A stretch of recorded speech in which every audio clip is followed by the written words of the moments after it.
सजा किया रे तारे बिना लगे नहीं मारा जिया रे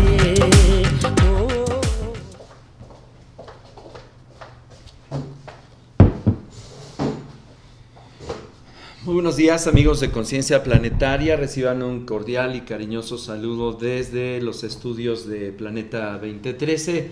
Esto es Conciencia Planetaria y me da muchísimo gusto darles la bienvenida a esta semana ya de febrero, el segundo mes de 2013. Hoy es 5 de febrero, pues la famosa batalla de Puebla. Tendremos pues un poquito de datos sobre este momento tan importante en donde defendimos ante la invasión de los franceses en nuestro territorio ya en los 1800. Está conmigo Arturo Cárdenas Chagoya. Muy buenos días, Arturo. Muy buenos días. Bienvenido a nuestras instalaciones, nuestros estudios de Planeta 2013, aquí en Conciencia Planetaria. Y bueno, amigos, quédense con nosotros. Vamos a hablar sobre la cultura financiera, todo lo que implica el ámbito del dinero, desde estos pasillos oscuros que implica tanto los fondos del Banco de México, donde radica precisamente el que se generen las políticas monetarias, las políticas del dinero históricamente, y por qué se separan estas organizaciones de las empresas y del gobierno para ser de alguna manera árbitros y reguladores de una mercancía muy curiosa que es el dinero. Así es. Y digo muy curiosa porque el dinero, con el paso de los decenios y ahora las centurias, estaba dedicado pues al valor del oro, en el patrón oro, pero con el tiempo se va transformando. Ya han ocurrido cambios importantes, pues todo en función de las economías. Hemos venido cambiando drásticamente en nuestra forma de percibir la cuestión de los recursos. Y cuando digo esto me estoy refiriendo al dinero, pero han pasado fenómenos muy interesantes, sobre todo a partir de que los que regulan o los que ponen las reglas muchas veces son los directores del capital.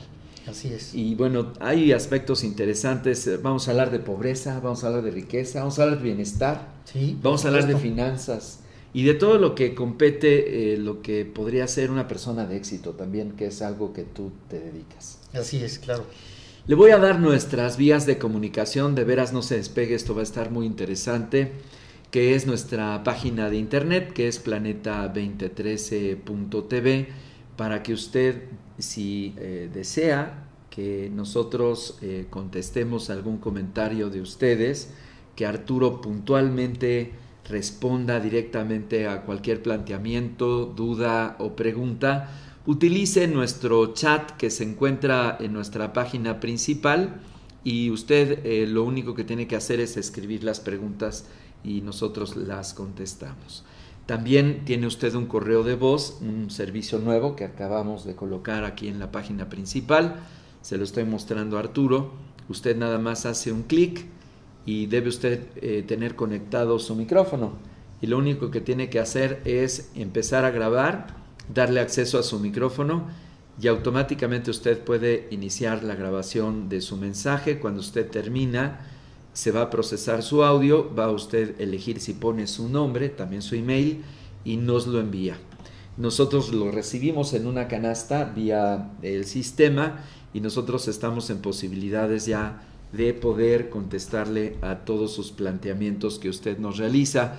Si quiere usted venir aquí a los estudios o participar con publicidad o hacer pues un planteamiento y hacer una entrevista con nosotros, diríjame una comunicación a este correo que es muy sencillo: info@planeta2013.tv. Hay todavía otras dos vías de comunicación: el teléfono 4752-2848 y también el Skype desde cualquier lado del mundo, gracias a esta tecnología maravillosa gratuita del Skype, el usuario Planeta 2013. Así que 5 vías de comunicación para que no sobre, sino que no falte, sino sobren las formas de contactar con nuestro amable auditorio. Arturo, dentro de tu haber en los últimos años te has dedicado a la enseñanza de cómo potencializar los recursos de las personas y de las empresas, particularmente pues los recursos que se llama capital de riesgo, la bolsa de valores. Así es.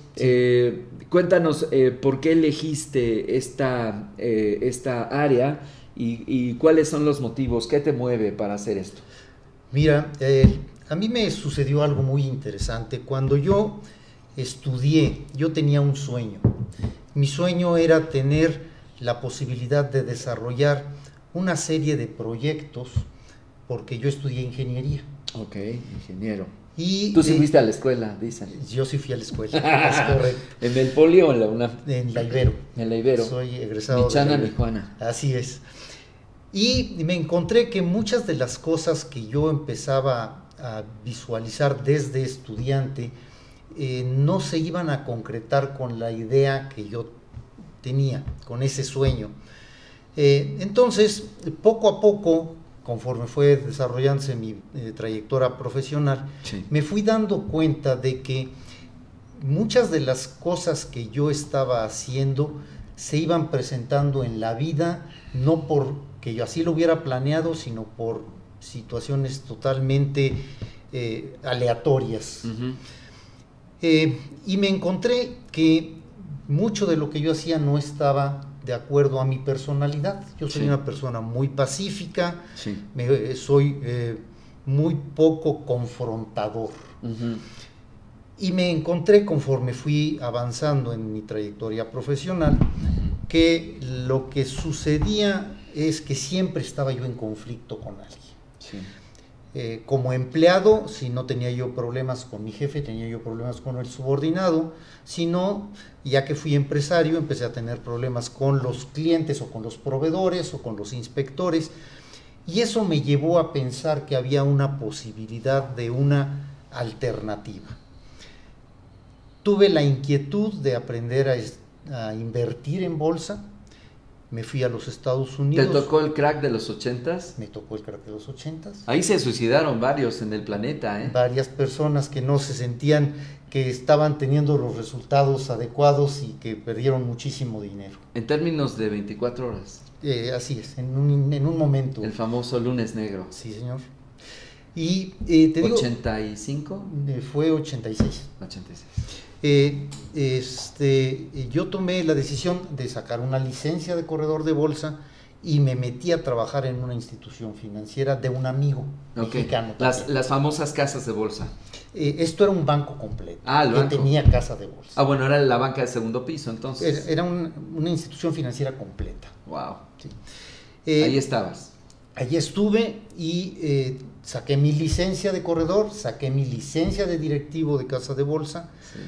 Y fui presidente de un fondo de inversión offshore. Wow. Cuando este negocio... ¿Qué año corría eso? Eso ya fue hacia finales de los 90s. O sea, antes de final 98, 99. 98-99, Okay. Así es. Cuando se vende... Casi 20 años. Casi. Sí, pues estamos en 2013 ya. Cuando se vende esta institución financiera, mi amigo principalmente, el que era el creador de esta institución financiera, yo y algunos otros decidimos que íbamos a dedicarnos a lo que habíamos aprendido, que era manejar nuestro dinero Uh-huh. y vivir tranquilos. Sí. Pero se convirtió en un problema, porque era sumamente aburrido, muy poco sociable. Ajá. La situación, nos convertimos en personas muy aisladas. Sí.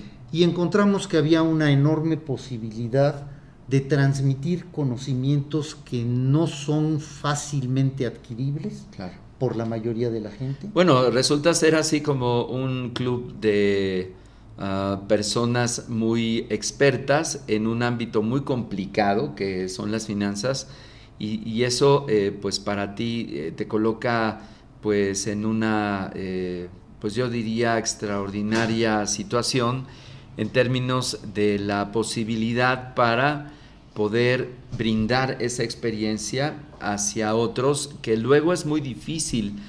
Yo veo muy estéril, como tú dices, que las personas, si tienen recursos, incluso se puedan ir a la escuela o irse a las organizaciones que tienen estos cursos, estos diplomados, para especializarse en manejar sus fondos. Así que pues esto me parece muy loable de tu parte, que puedas brindarle a las personas que se capaciten en mover recursos, ¿no? Déjame decirte que empezó como un sueño altruista totalmente, porque las primeras personas en quienes pensamos fueron nuestros seres queridos. Ajá. Entonces empezamos a transmitir esto a hijos, sobrinos y amigos cercanos. Sí, sí. Y poco a poco nos fuimos dando cuenta de que, a diferencia de lo que la mayoría de la gente cree, esto está al alcance de la mano del que tenga la determinación de aprender. Claro. No es complicado, hay metodologías perfectamente probadas y es mucho más un problema financiero relativo. Bueno, pues es cultura financiera, ¿no? Finalmente. Pero es relativo porque impacta más la parte psicológica que el conocimiento de las finanzas Para variar. personales. Es decir, la toma de decisiones ahí es fundamental. Sí. Donde le das el clic o donde le dices a tu asesor ahí sí, porque al final tú entregas un capital de riesgo a los expertos y ellos te hacen como una mezcla, ¿no? Es correcto. Y casi tú no intervienes y vas viendo tus reportes, a ver qué comportamiento. Ese es el comportamiento del inversionista tradicional. Ajá. Lo que nosotros buscamos es que el inversionista se convierta en un actor, en el gerente de su propio dinero. Ok, pero ¿hasta dónde podemos sacar fuera el tema de jugador del dinero? Porque finalmente no puedes dejar fuera estos aspectos que son a veces fuera de lo que es el rango del comportamiento normal de una inversión, de la casa de bolsa, de lo que rigen estos factores que ahorita vamos a platicar. Claro. Y de alguna manera se convierte pues en un riesgo. Definitivamente. Y en un juego. No hay nada más distante a que sea un juego. Ok, entonces eso se quita. No es un juego. Esto es una profesión. Okay. El que invierte en la bolsa es un empresario, se está haciendo dueño de empresas a través de adquirir acciones. Entonces de te las tienes mismas. que capacitar para saber generar estrategias de inversión. Mira, la mayoría de la gente dice coloquialmente, yo juego a la bolsa. Exacto, por eso venía mi comentario. Entonces ya quitamos la primera idea de que No estar manejando recursos de riesgo, sí, porque esto habría que explicárselo a nuestros amigos, que las personas no invierten o no juegan o no manejan, ya no vamos a utilizar jugar, sino manejan recursos que son de la operación de la empresa, porque entonces pone a la empresa en riesgo. Totalmente. A la empresa y al patrimonio personal. Al patrimonio de las personas. Por supuesto. ¿No? Mira, precisamente nosotros en lo que hacemos una analogía. Ajá. El que va a un casino va a jugar. Sí. Pero el casino no juega. El casino tiene una metodología perfectamente estructurada en donde pone todas las probabilidades a su favor. Para que te tumben el dinero. Para ganar dinero. Sí. Es un negocio en donde se hace dinero a través del juego con los demás. Del azar. ¿Sí? Y su profesión es quitarte el dinero. Exactamente. Y la bolsa está diseñada para lo mismo. La bolsa de valores le quita su dinero al que no sabe. El que sabe invertir sigue una metodología. ¿Y si se lo regresa? Y por supuesto, el que sabe invertir siempre va a tener riesgo. Lo que nosotros debemos aprender es a administrar ese riesgo para que cuando se pierda poco y cuando se gane mucho. Bueno, esos parámetros son los que todos quisiéramos tener, ¿no? Precisamente es a lo que si voy a perder lo mínimo, claro. Y si voy a ganar mucho. Sí, y mucha gente tiene la idea de que hay que ganar más veces de las que se pierde, y no. Tampoco. Se puede perder muchas veces poquito. No es una ruleta. No, se puede perder muchas veces poquito porque está uno administrando correctamente los fondos. El riesgo. Y las veces que se gana, se deja correr la utilidad hasta que hay una señal en la cual hay la indicación de que es momento de tomar utilidades. Claro, Arturo, vámonos a los ámbitos históricos. Sí, ¿Cuándo es que se define y cuáles son las razones históricas más importantes en cambiarle el valor al dinero para que sea simplemente una mercancía de trueque, de intercambio que estaba fundamentada desde luego en el billete, porque cada moneda generó su papel moneda, pero luego hay un brinco, precisamente cuando se viene toda la tecnología y se genera lo que son los recursos digitales. Para ti, esto generó pues totalmente un escenario distinto en términos de los dineros, porque muchas veces ese dinero no lo vemos y está a nivel electrónico. Cuéntanos qué pasó ahí. Bueno, mira, tú hablas de cuestiones históricas y si nos vamos a el cambio desde que antes era el trueque y empezamos a tener una moneda, pues podemos hablar de los fenicios y de los griegos. Sí, el ¿verdad? trueque famoso, ¿no? Y conforme... El acuñar moneda. Exactamente. Fraguar la moneda de oro y plata, cobre, bronce. Es correcto. Que uno le daba el diente, ¿no? Para ver si era bueno. Y eso tiene pues ya muchos siglos que se empezó a darle un valor a un elemento de intercambio. Exactamente. Lo que ha pasado al nivel, digamos, más actual, es que el dinero... Siglo XX. El dinero ha tenido, primero que nada, una significación totalmente emocional. ¿Por qué razón? Porque cuando uno habla de que yo voy a intercambiar bienes, depende mucho de en qué condiciones nos encontramos para intercambiarlos. No vale lo mismo un refresco en la esquina de tu casa que en el desierto del Sahara, cuando no hay quien te lo suministre y estás muriendo de sed. Y ahí entramos a los términos de lo que implica la economía, ¿no? De alguna manera, todo lo que es el flujo de un producto y de un mercado, ¿no? Entonces, si partimos de que todo tiene una connotación de tipo emocional,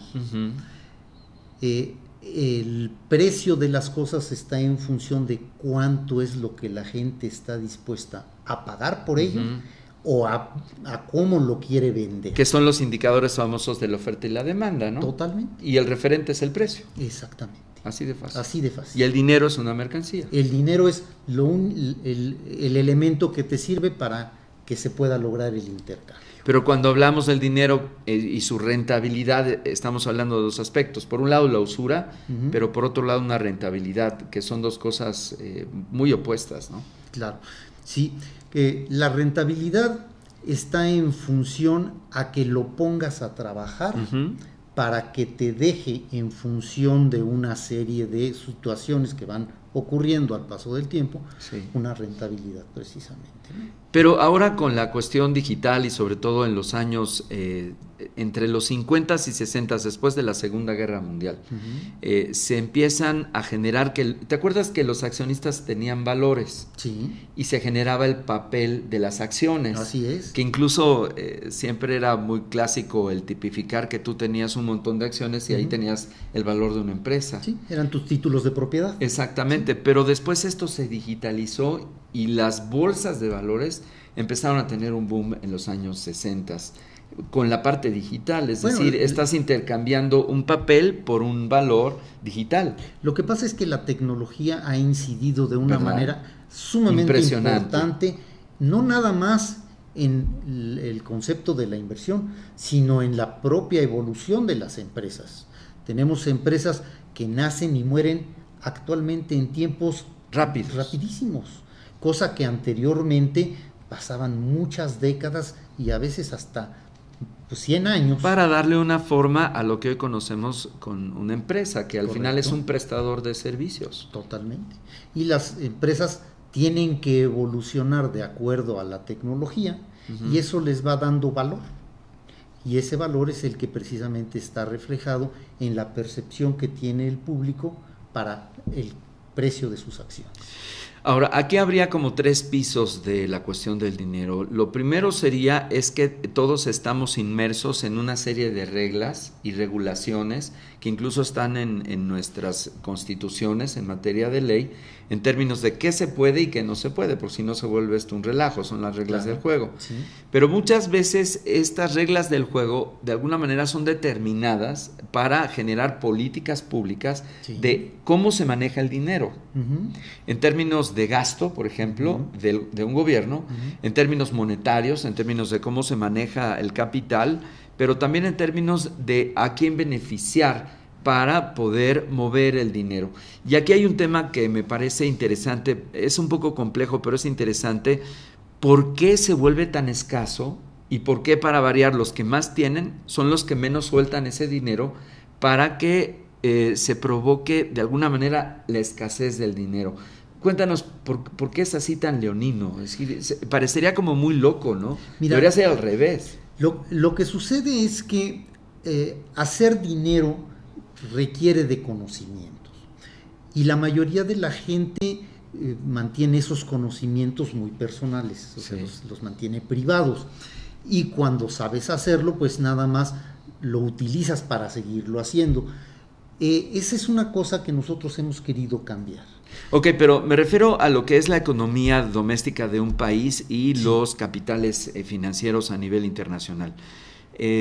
Latinoamérica va siendo el efecto de no poder insertarse en este primer piso de los grandes capitales, y tenemos que pasar con un filtro. Si no cumplimos con reglas de juego en términos de mercantiles y monetarios, incluso financieros, de plano te cierran la llave. Esto se vuelve realmente incómodo porque los gobiernos tienen que seguir como con pautas de un concierto a nivel de economía mundial, de los cuales nosotros no tenemos acceso.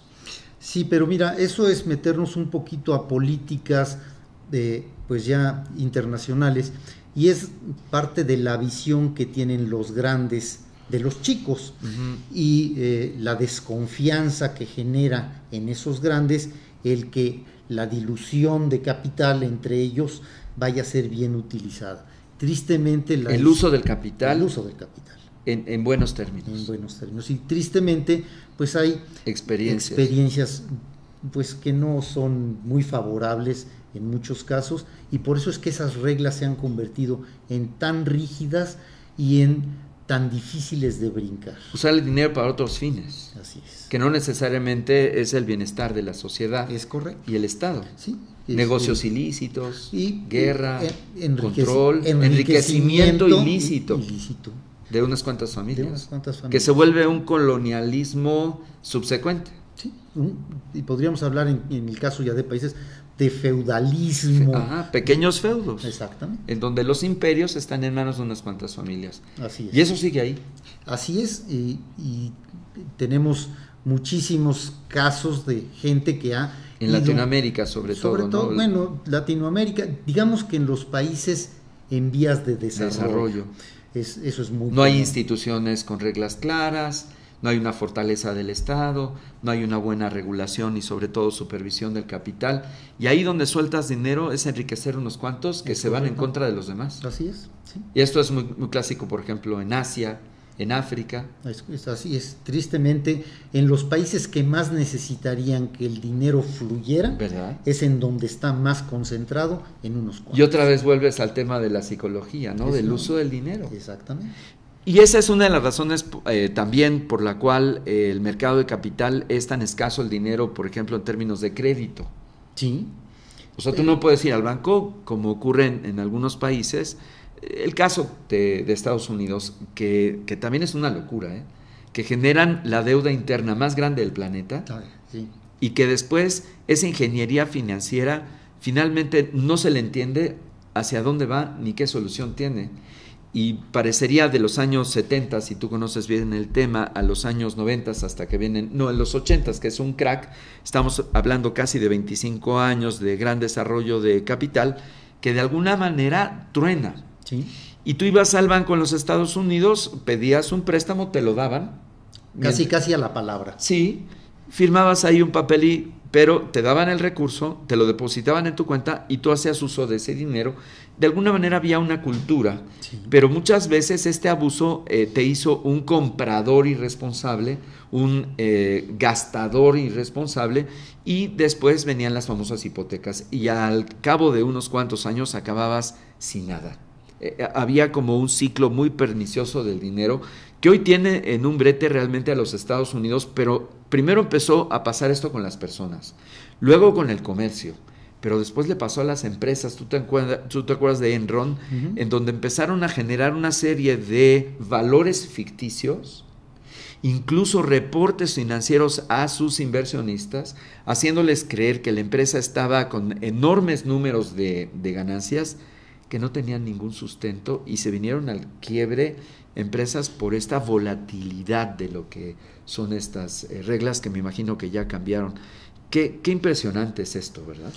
Sí, y fíjate que tocaste un tema pues para mí muy, muy interesante. El caso Enron es un caso que ejemplifica perfectamente lo que las empresas pueden hacer para engañar, en algunos casos, al inversionista. Fíjate. Simular. Sí, a través de simulaciones, y si tú recuerdas, pues incluso los auditores de Arthur Andersen fueron perfectamente coludidos en este engaño. Impresionante. Y quebraron las dos empresas más fuertes de ese Y momento. se llevaron a la bolsa, ¿no? De entre las patas, por un efecto. Sí, mira, esa es una cosa que la gente dice, se llevaron a la bolsa. Tristemente se llevaron a los inversionistas que confiaban y tenían su dinero en la bolsa, en lo que se les había dicho. Y es un efecto dominó. Pero hubo gente que hizo muchísimo dinero. Mucho dinero, especulando. Es que hay una forma de invertir en casos de caída de bolsa. Incluso. No, es una estrategia muy clara que se puede seguir, en donde se gana más dinero cuando la bolsa cae que cuando la bolsa sube. Y ese tipo de conocimientos anteriormente estaba, pues ahora sí que privilegiado para unos cuantos. Yo a veces percibo, en base a algunos autores y analistas que se acercan a los mercados de capital y dinero, es muy difícil que los que ya no lo tienen lo tengan, porque estas reglas del juego generan de alguna manera como filtros. Uh-huh. Y si tú vas a tener dinero, te van a imponer las reglas para tenerlo. Uh-huh. Entonces esto va muy ligado contra los grandes consorcios uh-huh. y dueños del capital a nivel mundial que no tienen territorio uh-huh. y que incluso pueden mover su dinero en horas y crear islas financieras, inundar de capital y luego retirarlo, inundar de capital y retirarlo. Es algo espeluznante, que no se toca en el corazón en nada. Y bueno, ese es el reto que me imagino plantea todo este futuro del dinero. Son las 10:35, vamos a ir a una pequeña pausa. Miguel ahora nos está ayudando ahí en los controles técnicos. Arturo, pues gracias por traernos estos conceptos, estas reflexiones que sin duda son interesantísimas. En muy pocos lugares podemos escuchar de un experto como tú. Muchas gracias. Conceptos tan puntuales que nos permiten entender de qué va y en qué estamos, ¿no? Pues complicado. Pues complicado para quien no sabe. Para quien no conoce, pero para variar. Pero lo mismo que en cualquier profesión, si uno aprende, todo es posible. Se pueden hacer cosas maravillosas. Claro hay metodologías. Totalmente. Muy bien. 10:36, vamos a hacer una pequeña pausa. Tenemos dos eventos, un lanzamiento también de un nuevo programa con nosotros que se llama Mundo Holístico. Amigas de nuestra cadena han presentado un proyecto y ya va en marcha. El día de mañana inician a las 12 del día, se llama Mundo Holístico con Claudia y Cintia, y pues esperemos que les demos una buena patada mañana a mediodía para desearles lo mejor de los éxitos a estas nuevas conductoras de Planeta 2013. No se vaya, me quedo con Arturo Cárdenas esta segunda mitad para ver en qué estamos y qué podemos hacer, porque de alguna manera todo esto es en función de que uno tenga dinero. Si uno no lo tiene, pues ni soñar e invertir en nada. Pero no se necesita tanto. Pero vamos a ver esto después de esta pequeña pausa. Son las 10:37, regreso.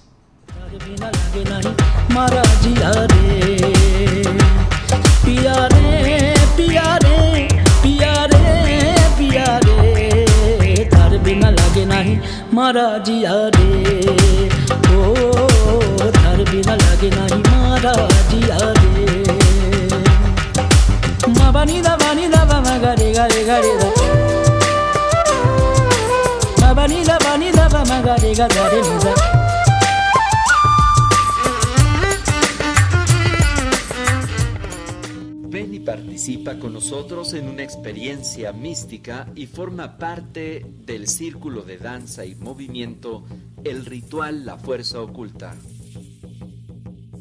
Una coproducción de Planeta 2013 y Cosmodanza. Te invitamos este domingo 17 de febrero a las 5 de la tarde en Centro Área, Reforma 199, tercer piso. Un viaje escénico multimedia para romper lo cotidiano y adentrarnos en un espacio sagrado. Venta de boletos en la sede. Para mayores informes al 4752-2848 y en el sitio web www.planeta2013.tv. Planeta 2013 hacia un nuevo tiempo. Ven y participa con nosotros en una experiencia mística y forma parte del círculo de danza y movimiento El Ritual La Fuerza Oculta. Una coproducción de Planeta 2013 y Cosmodanza. Te invitamos este domingo 17 de febrero a las 5 de la tarde en Centro Área, Reforma 199, tercer piso. Un viaje escénico multimedia para romper lo cotidiano y adentrarnos en un espacio sagrado. Venta de boletos en la sede.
Bien, pues ya estamos de regreso. Tenemos aquí algunos comentarios en el chat en relación a nuestros programas. Nos dice Alicia que cómo puede tener un programa con nosotros.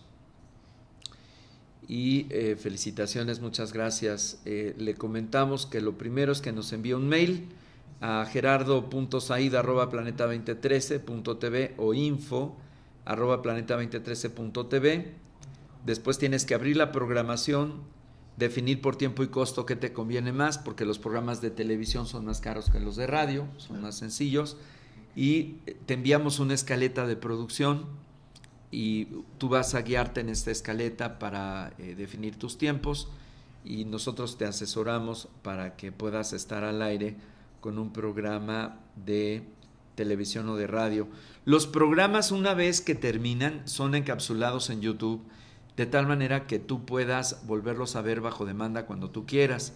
Y YouTube te da ligas tanto de incrustar como de compartir, de tal manera que circule muy rápido por nuestras redes sociales, las redes sociales más importantes, que son Facebook y Twitter.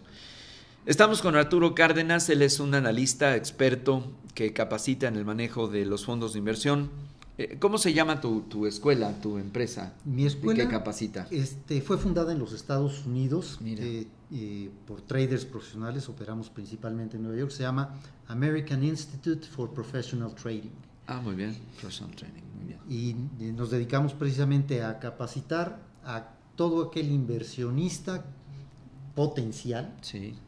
para que desde un ama de casa hasta un banquero Ustedes les dicen cómo. aprenda a hacer. Y no importa el monto. Hay algunas reglas que están determinadas precisamente por lo que decías tú, las instituciones reguladoras, pero no son montos extraordinariamente altos.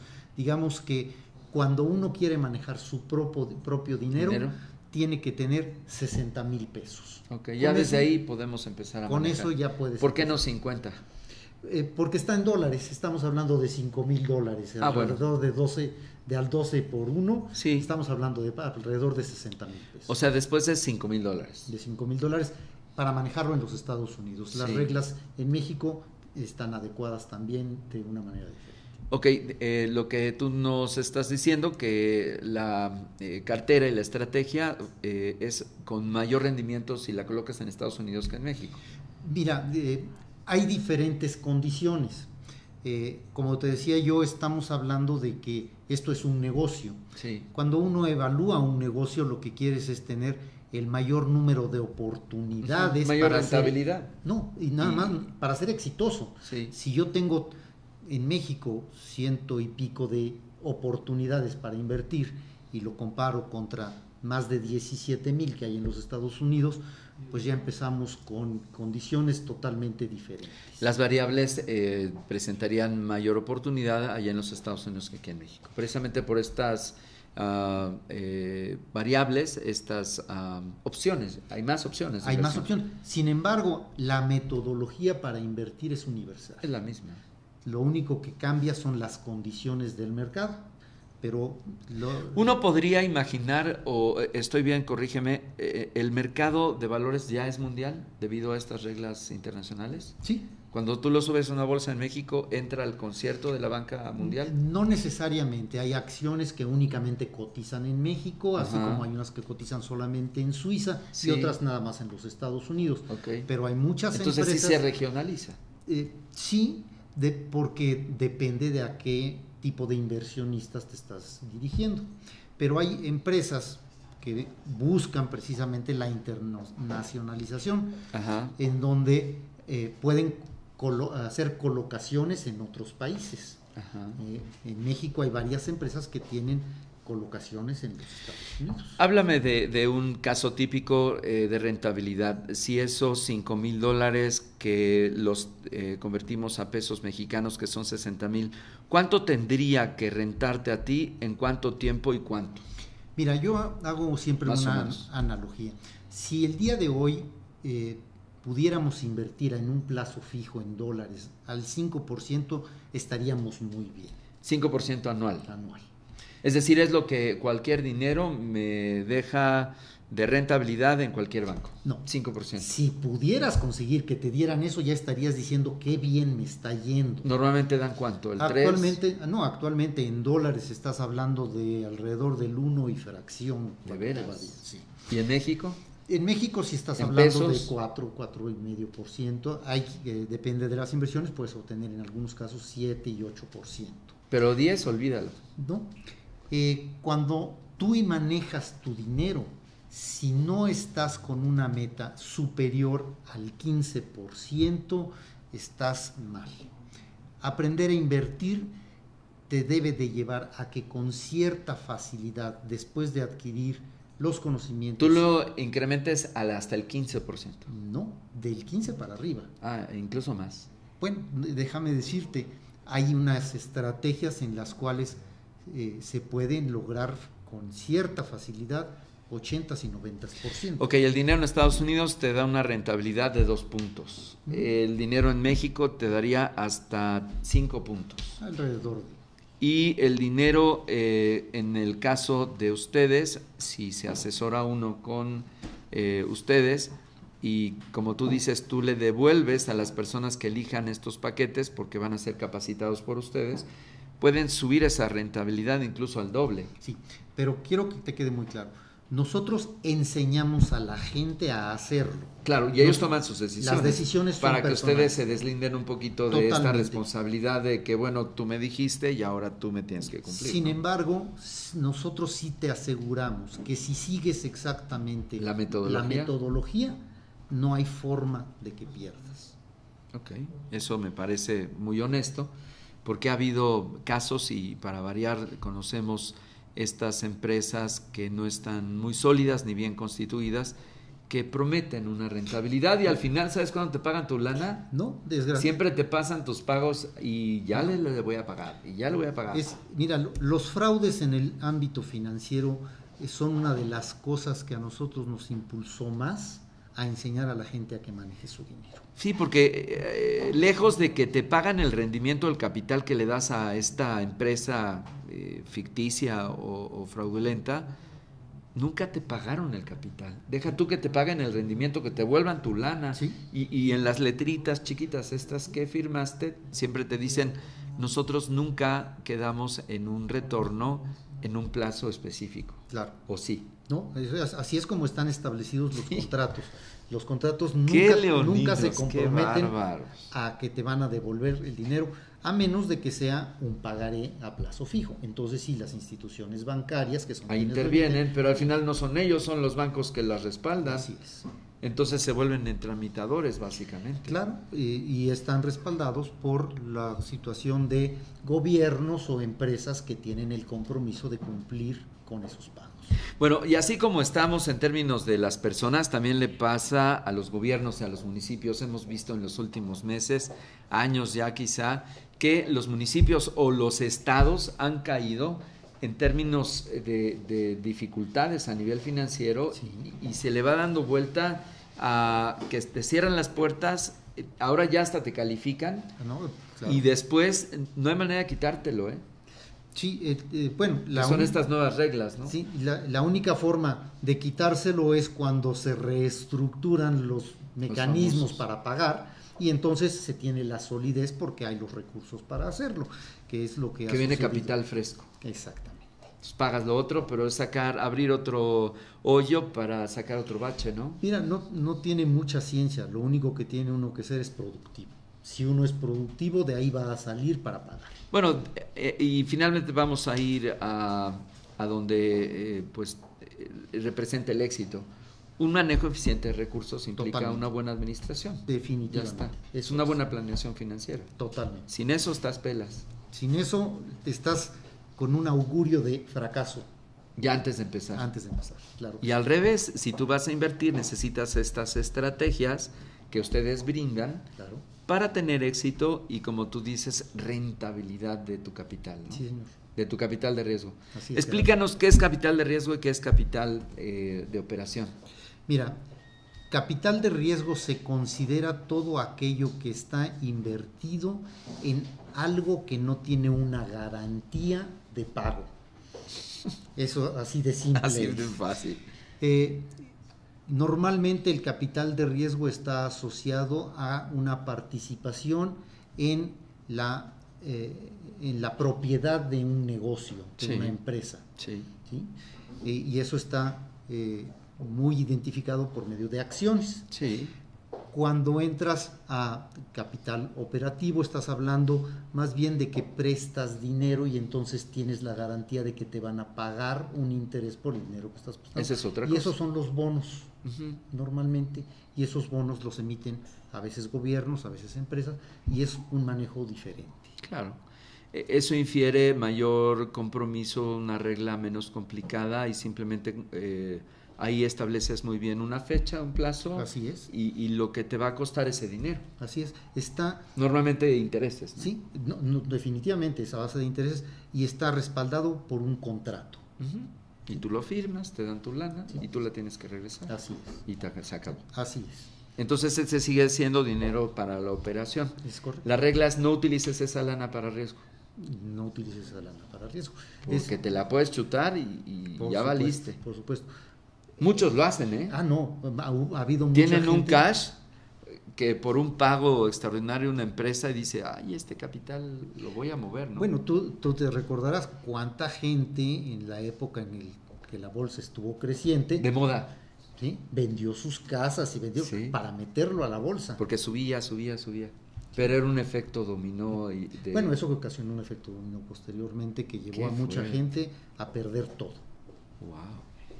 Pero en realidad, otra vez volvemos a esta situación que hay muy poca cultura financiera. Definitivamente, tristemente. ¿Qué Y te eso- parece si el otro lunes regresas acá y hablamos del ahorro? Y hablamos de lo que son el mercado de las finanzas. Me parece interesante que nos definas qué es una acción, qué tipo de acciones hay. ¿Cómo? Con mucho gusto. Y claro que cómo los gobiernos se pueden endeudar lo que quieran, como Estados Unidos. Y por qué generan sus famosas estrategias de finanzas, muchas veces en base a las guerras, para reactivar la economía. sí. Ciertamente. Tremendo, ¿eh? Sí, así es. Economía de guerra. Pero bueno, hay muchos temas interesantes en la parte del capital. Obviamente que hay una oposición hacia estos asuntos del capital, porque habría toda una política, en términos de la política de la economía, que no debiera manejarse así para que no esté en manos de unos cuantos, pero esto significaría cambiar al mundo, que sería este capital social. Pero bueno, finalmente este programa no es de economía política. No, definitivamente no. Y además, yo con política no me meto. Sí, pues es interesante. Ahí más bien estamos hablando de la filosofía, de cómo conceptualizar, cómo percibir. Pero hay un tema interesante que tú nos comentas en estos términos que nos permite el saber y determinar, darle una dimensión trascendente este factor psicológico de la toma de decisiones en relación al dinero, ¿verdad? Es importantísimo. De eso depende el éxito. Todo. Acuérdate que estamos regidos por dos emociones básicas. Ok. El miedo Ajá. y la pasión. Ok. Cualquiera de las dos nos puede llevar ¿Al éxito o al colapso? O a tener éxito, exactamente. Muy bien, pues gracias Arturo por estar aquí en Conciencia Planetaria. Muchísimas Esos gracias a conceptos ti. nos ayudan a comprender qué está pasando con el dinero en el mundo. Dicen que van a invertirse por capitales privados. Escucha la cifra, 45 mil millones de dólares en México en este año fiscal, cuando no pasamos ni los 13 mil. Esto dijo precisamente el presidente de pues de este Club del Dinero de México. Y bueno, yo no les creo nada, pero en fin. Vámonos a esta programación nueva. Está ya aquí el invitado de Crispando, en su programa Nueva Mujer, es Claudio Fernando Mastroianni, él es terapeuta. Van a hablar del poder transformador y sobre el perdón, algo muy importante. ¿Sabe usted que nosotros a lo mejor no tenemos que perdonar nada? Bueno, yo ahí la pongo para que puedan comentarlo. Recuerde usted, tenemos nosotros el evento de este psicorritual vivencial. Vamos a ver el video para cerrar este programa. Yo le dejo con Crispando y le invito a que se quede en la programación aquí de Planeta 2013. Muy buenos días, muchas gracias Arturo. Muchas gracias, Gerardo.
5752-2848 y en el sitio web www.planeta2013.tv. Planeta 2013